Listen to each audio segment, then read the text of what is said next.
guys, papasok kami dito sa napakadilim na lugar na to. Ewan ko ano. So guys, ayan nakikita nyo, naglalakad na kami.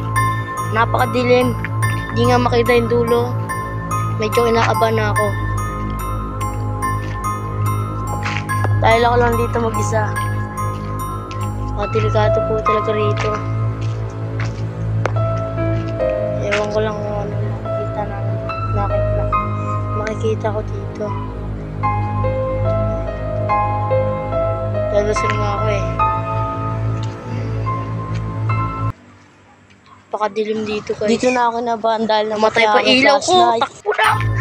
Namatay ilaw ko. Just the two of us.